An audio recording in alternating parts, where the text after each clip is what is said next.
Hello friends, আমি দিয়া। আমার চ্যানেল ঘরোয়া রান্না বান্নায় আপনাদের সবাইকে জানাই স্বাগত। আজ আমি আপনাদের সঙ্গে সম্পূর্ণ নিরামিষ পনির পোস্তর রেসিপিটি শেয়ার করব। এটা কিন্তু যে কোনো নিরামিষ দিনেই আপনারা বানিয়ে খেতে পারেন, এমনকি পুজোর ভোগেও কিন্তু এই রেসিপিটা করতে পারেন।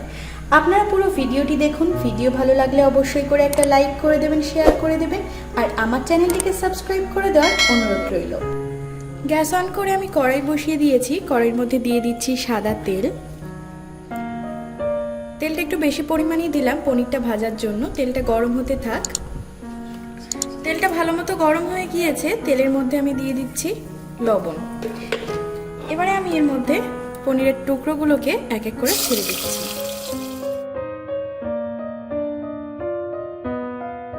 পনিরগুলোকে হালকা বাদামি করে আমি তেলে ভেজে নেব। পনিরগুলো বাদামি করে ভাজা হয়ে গিয়েছে। এবার ভাজা পনিরগুলোকে তুলে নিচ্ছি প্লেটে। তুলে নিলাম সব পনির ভাজাগুলো। এবারে এই তেলেই আমি আলুটাকে ভেজে নেব।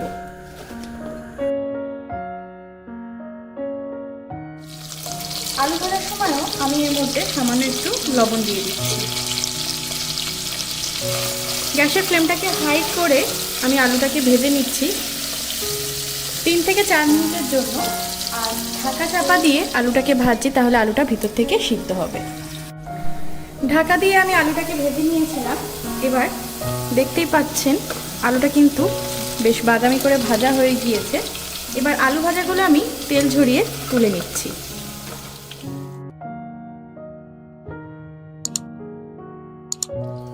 তুলে নিলাম সব আলু ভাজাগুলো। এবারে এই তেলের মধ্যে দিয়ে দেব শুকনো লঙ্কা এবং সামান্য গোটা জিরে। জিরে এবং শুকনো লঙ্কাটা ফোড়নে হালকা করে ভেজে নিয়ে এবারে আমি এর মধ্যে দিয়ে দেব আদা, টমেটো এবং কাঁচা লঙ্কা বাটা। তিনটেকেই আমি একসঙ্গে মিক্সিতে বেটে নিয়েছি।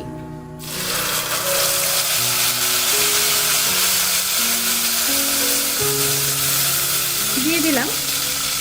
পাত্রটা একটু ধুয়ে দিয়ে দেব। খুব ভালোভাবে আদা, টমেটো এবং কাঁচা লঙ্কা বাটাটাকে ভেজে নিতে হবে, তাহলে এর কাঁচা গন্ধটা চলে যাবে। মশলাটা খুব ভালোভাবে আমি ভেজে নিয়েছি। দেখতেই পাচ্ছেন তেলটা ছেড়ে দিয়েছে। এবারে এতে আমি দিয়ে দেব পোস্ত বাটা। দিয়ে দিলাম পোস্ত এবং কাজু 4-5টা একসঙ্গে আমি বেটে রেখেছি। আপনারা চাইলে পোস্তর সঙ্গে এমনি চিনেবাদাম বেটেও কিন্তু দিতে পারেন। খুব ভালোভাবে মিশিয়ে নিলাম। এবারে এক এক করে আমি এতে গুঁড়ো মশলা দিয়ে দেব। প্রথমেই আমি দিয়ে দিচ্ছি 1 চা চামচ মতো জিরের গুঁড়ো। দিয়ে দেবো এবারে লঙ্কার গুঁড়ো 1/2 চা চামচ মতো। চিনি দিয়ে দেব 1 চা চামচের মতো। সব কিছুকে এবার খুব ভালোভাবে নেড়ে চেড়ে মিশিয়ে নিতে হবে।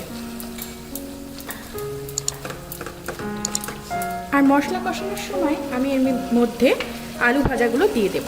তাহলে আলুগুলো খুব ভালোভাবে কষানো হয়ে যাবে এবং সেই সাথে খুব ভালোভাবে আলুগুলো ভিতর থেকে সিদ্ধ হবে।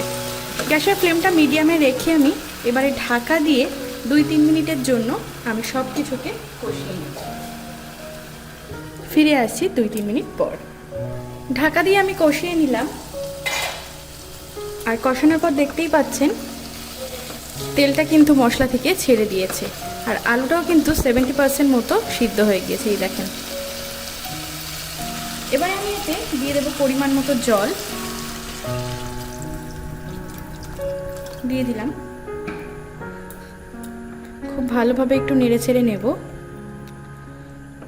যেহেতু জল দিয়েছি তাই খুব সামান্য পরিমাণে একটু লবণ আমি এই সময় দিয়ে দিচ্ছি। অবশ্যই লবণ মিষ্টিটা আপনারা নিজেদের স্বাদ অনুযায়ী বাড়িয়ে বা কমিয়ে নেবেন।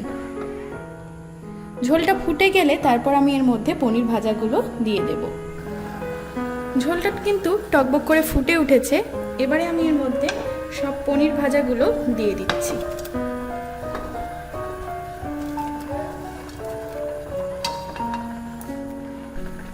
দিয়ে দিলাম সব পনির ভাজাগুলো।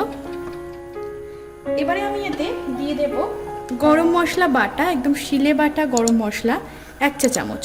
ছোট চামচের 1 চা চামচ দিয়ে দিলাম। আর সেই সঙ্গে দিয়ে দেব আরেকটি শেষ উপকরণ 1 চা চামচ ঘি। নিরামিষ রান্নায় ঘি এবং গরম মশলা দিলে কিন্তু রান্নার স্বাদ ও মাত্রা দ্বিগুণ হয়ে যায়। খুব ভালোভাবে সব কিছু মিশিয়ে নিয়ে এবার আমি এটাকে ঢাকা দিয়ে রেখে দেবো 5 মিনিটের জন্য, গ্যাসের ফ্লেমটা হাইতে রেখে। ঢাকা দিয়ে 5 মিনিট রান্না করার পর ঢাকাটা এবার আমি খুলে দিলাম। আর এই পর্যায়ে কিন্তু আমাদের পনির পোস্ত একদম তৈরি হয়ে গিয়েছে। ঝোলটা এখন এরকম পাতলা লাগলেও যেহেতু পোস্ত বাটা দেওয়া, সেজন্য কিন্তু ঠান্ডা হলে অনেকটাই ঝোল টেনে যাবে। গ্যাসের ফ্লেমটাকে এবার আমি অফ করে দিচ্ছি। গ্যাসের ফ্লেম অফ করা অবস্থায় আমি ঢাকা দিয়ে এটাকে রেখে দেবো আরও 2 মিনিট স্ট্যান্ডিং টাইমের জন্য। তারপর আমি ঢাকা খুলে গরম গরম পনির পোস্ত পরিবেশন করে দেব।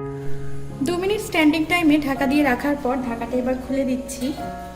এবার আমি গরম গরম পনির পোস্ত পরিবেশন করে দিচ্ছি। গরম সাদা ভাত বা পোলাও অথবা ফ্রাইড রাইস যে কোনো কিছুর সাথেই কিন্তু এই পনির পোস্ত অসাধারণ লাগে। এছাড়া রুটি, লুচি, পরোটা সব কিছু দিয়েও কিন্তু অনবদ্য লাগে। এটা কিন্তু লাঞ্চের প্রিপারেশনে অথবা ডিনারের প্রিপারেশনেও কিন্তু একটা অনবদ্য রেসিপি। আপনারাও আমার এই রেসিপি ফলো করে বাড়িতে ট্রাই করে নিন এই পনির পোস্ত। ভিডিওটি যদি ভালো লাগে তাহলে একটি লাইক করে দেবেন, শেয়ার করে দেবেন, আর আমার চ্যানেলটিকে সাবস্ক্রাইব করে দেওয়ার অনুরোধ রইল।